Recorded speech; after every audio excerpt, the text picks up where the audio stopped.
You know, there's this play written by a German named Goethe. I can never say that properly. It's Johann van Goethe, and I can't say it. But he wrote this play called Faust, and he wrote one part of it when he was quite young, and then Faust 2 when he was quite old. And he has a character in there, Mephistopheles, and Mephistopheles is the devil. And he actually has the devil explain himself twice, basically using the same words, which I really like. It was very profound. And basically, Goethe's Mephistopheles says, you know, he's the adversary of the word. That's a good way of putting it, because that's how it works out mythologically. He's the figure behind the snake in the Garden of Eden, which is something we'll talk about more. But he has a sophisticated philosophy. He's not just some random troublemaker. He's got a deep philosophy, and his philosophy is quite straightforward. And it's compelling. It's compelling. And people are gripped by it quite often, far more often than they think. And his philosophy is, well, look around at the world. It's like Ivan Karamazov in the Brothers Karamazov, when he's trying to disabuse his younger brother of being a Christian monk. Mephistopheles says, well, look at the world. I mean, you look around the world, it's nothing but a bloodbath. It's just suffering everywhere. Everything eats everything, and people die terribly, and they're cruel to one another, and the whole mess is nothing but a constant haul of terrible carnage and ruin and wreck. He says it'd be better if it was never existed at all. And that's a very, very interesting idea. And I do believe, and I've seen this in people many times, that in the depths of despair, especially when you've been betrayed, for example, and you wander into the wrong subdivision of the underworld, that's something that comes to mind. If you have a very sick child, for example, or maybe your whole family is suffering, as whole families do sometimes, an idea is going to come to you. It's like, good God, who put this mess together? And is it really worth it? Is it really worth the suffering? Suicidal people, they say no. They say, no, enough of this. And you have to be pushed a long way, generally speaking, before you'll actually commit suicide. You have to be in very, very desperate straits. But your answer under those conditions is that being is such that it would be better if it had never been. And that's I think it's a terrible philosophy, I believe, because I think what happens if you act it out is that you make the very things that led you to despair far worse. And I can't see that if it's reasonable to draw a logical conclusion that suffering justifies your desire to make being end, that the answer to that can't be to produce more suffering.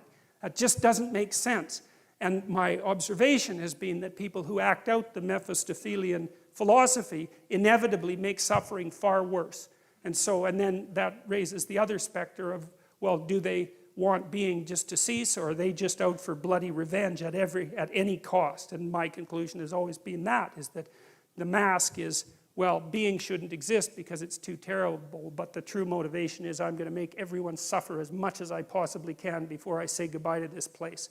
And if you read the writings of people like the kids who shot up the Columbine High School, they'll tell you exactly that that's precisely and exactly what they concluded and then acted out. So anyways, but in this, God says that it was good. And I've thought about that a lot. It's like, because the question is something like, well, is something better than nothing? Because that's a really good question, And I thought about two things in relationship to that. And one is, well, maybe it depends on how it is that you are, right? Because it could be that there are ways of being in the world that justify the world. And there are ways of being in the world that make the world unbearable. And I believe that the narrative that runs through the biblical stories is precisely a dialogue between those two types of being. And the optimistic part of the story is that being requires limitation and suffering. There's no escape from that. But there are modes of being that allow that to be perhaps even more than tolerable. Perhaps there are modes of being that allow that to be good. And it's a straight and narrow road. It's a very difficult road to tread. So I think, well, that's possible. I'm not an optimist by nature. But that's one of the things that I've conceptualized and read about that I actually find plausible, because it's certainly the case, everyone knows this, that there are ways that you can act that make things worse. Everyone knows that. And so if that's the case, there has to be the opposite, right? There has to be ways that you could act that make things better. And obviously you can act in ways that make things really way worse. And so the question is, well, are there ways that you can act that make things really much better? And I think that's the question, is can we have our cake and eat it too? Can we have the being that requires limitation and suffering, and also simultaneously transcend that by our mode of being? And I believe that the biblical stories, and perhaps not only the biblical stories, but the biblical stories are one of the human imagination's best attempts to address and answer that question. That's what the entire story is about. So the first of it is the catastrophe of the collapse of self-consciousness and the entrance of humanity into history. And the rest of it is, okay, now we're in history. Now we know that we're going to die. We know about our mortality. We're conscious of our own being. Is there a mode of acting in the world that allows that to be justifiable, or maybe even more, that allows that to be triumphant? And then I would also say, maybe it's worth finding out, you know. That's the other thing that's so interesting, because you've got this short time on earth, and there's lots of things that are very, very difficult to contend with, and you have the problem of tolerating yourself even in all your insufficiency. And one of the things that seems to me to be the case is that if you adopt a sufficiently profound mode of being, if you attempt to do that, then the mere act of lifting up that weight is enough to justify the fact that you're insufficient and mortal and bound by tragedy. And I believe that, and I believe people believe that, because if you watch how people act, they look for people they admire. And they do admire people, right? It's a natural phenomenon. You see it starting with children. Children admire and then they imitate. And we look to people who seem to be able to bear the burden of being in a heroic manner, and there's something inside of us that calls to that, and that makes us want to mimic that and to follow it.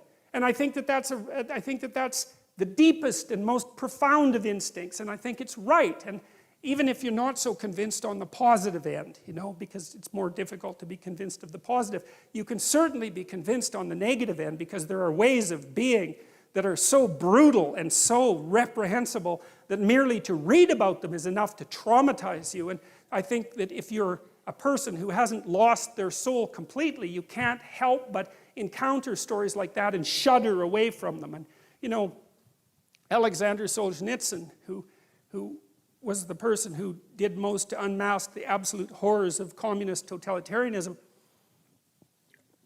said that he believed that the Nuremberg judgments were the most important event of the 20th century. And that was the judgment at the end of World War II, that there were certain actions that no one was to undertake, no matter what their cultural background was, because they were, let's say, crimes against humanity. That there was such a thing as universal evil.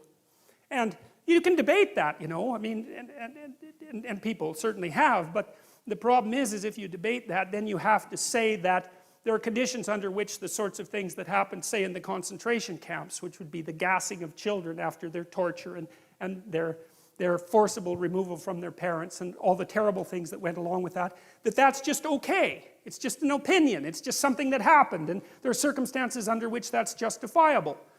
If there's no transcendent good and evil underneath that argument, it's only a matter of practicality. And it seems to me that that's not the right conclusion to draw. That's how it seems to me, and that's what Solzhenitsyn concluded when he looked at the Nuremberg trials. So the notion that it was good, well, even if you don't believe that, and you know, because maybe it's not as good as it could be, I would say it's incumbent on you as someone who participates in the process of furthering creation to act as if it could be good, at least, and to further that with all of your efforts. Partly because what the hell else do you have to do that could possibly be better than that could possibly justify your existence more than that? And you know perfectly well, if you have any sense at all, if you think clearly about it at all, is that that's what you want to see in everyone else. You know, you're desperate and maybe you're cynical, and now and then someone appears that acts at least momentarily like a light in the darkness, and that lifts your spirit up and gives you a little bit of hope and maybe helps you continue on. Well, that's obviously a call to being. It's a statement from your own soul that says, well, there's something about that's how you should be. And maybe then, well, we get a chance to participate in what is good.